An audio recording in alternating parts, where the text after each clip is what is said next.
Alright guys, today's video is going to be on linear programming.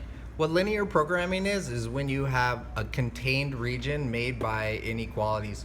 So what'll normally happen is, I know I told you guys it was about the tire fires, but it's not always about tire fires, alright? It's probably more realistic about profit. So if I have some sort of profit that tells me, actually, before I do a profit one, I'm gonna do just a really simple one to kind of get the idea down, and then I'll talk about the realistic part of it. So the really simple one is if I have four equations, four inequalities. The first one tells me x is less than or equal to 5. The second one tells me x is greater than or equal to -2. Third one tells me y is less than or equal to 6. And the fourth one tells me y is greater than or equal to -4. So what I'm gonna do on this is I'm gonna graph out these four different inequalities on the same graph. So x is less than or equal to 5 is gonna be a vertical line at x equals 5. 1, 2, 3, 4, 5, right here. It's gonna be straight up and down. I'm gonna use my ruler even though I don't need to. And it's less than, so it's going this direction.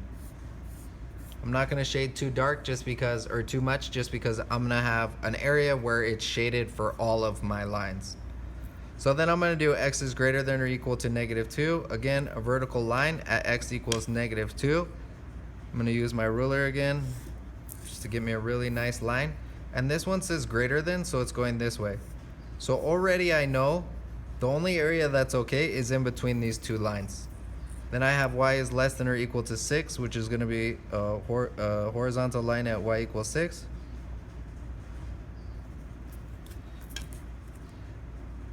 Again, using the ruler even though I don't need it.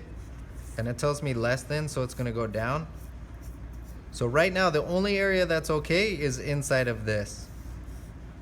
Inside that rectangle, and it continues on forever down here. And then my last one, y is greater than or equal to -4.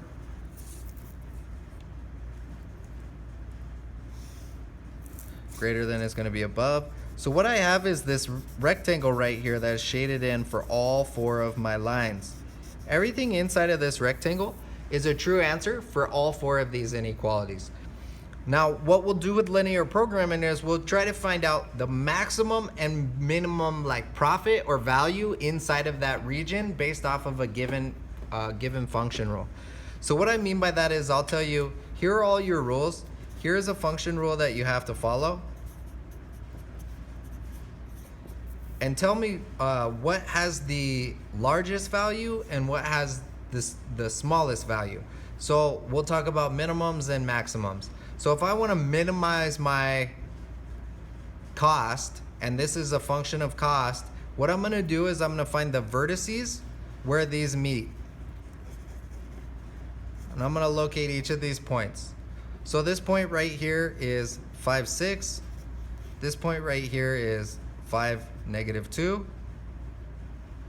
I did something wrong. 5, -4.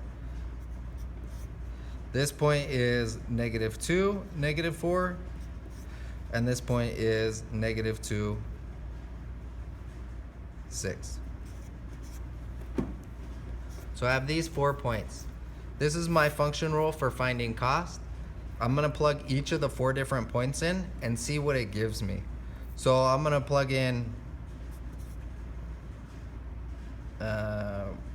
this actually wouldn't say here, x here, it would probably say t. So 2 times -6 plus 3 times 6. This is -4, 18. Equals 14. So when I plug in 2, -6, it gives me 14. Now I'm going to try 5, 6.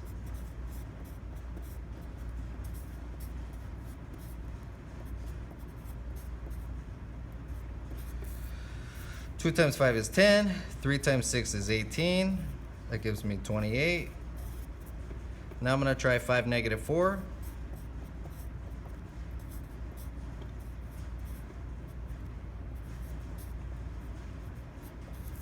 2 times 5 is 10. 3 times -4 is -12. Gives me -2. And last one I didn't do was -2, -4.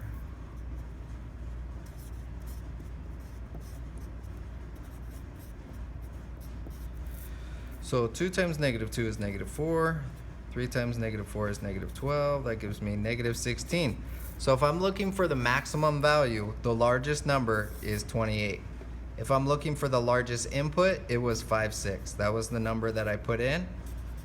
That gave me the maximum value. So this is the maximum input. This is the maximum value.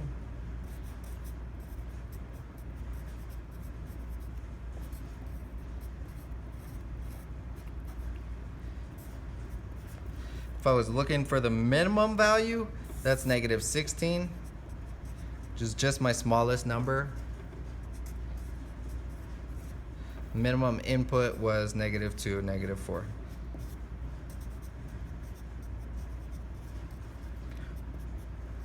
It's just what I put in to get the minimum value.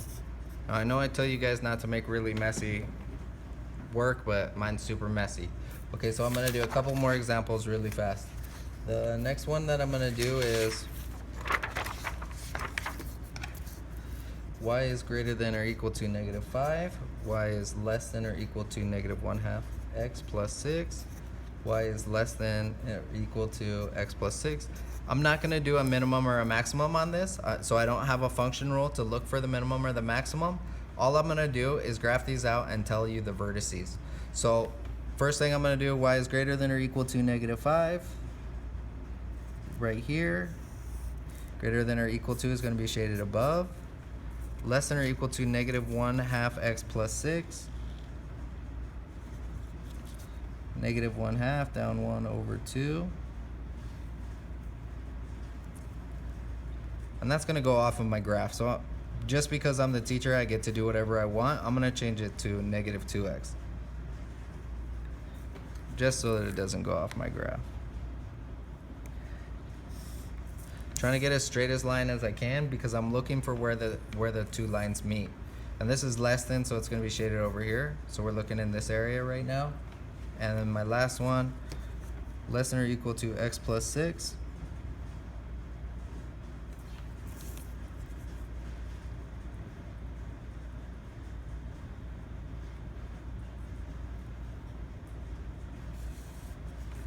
That's less than, so I have this triangle right here. That's my shaded area. Now I want all of these points where they meet. This one, I can kind of tell where they meet, but just in case I can't, my first two lines met, this line and this line. So what I would do is I would set these equal to each other. They both say y, so I'm going to use the other parts and set it equal to each other. I know that they're inequalities, but I'm just trying to solve for the x value where these meet. So it doesn't really matter.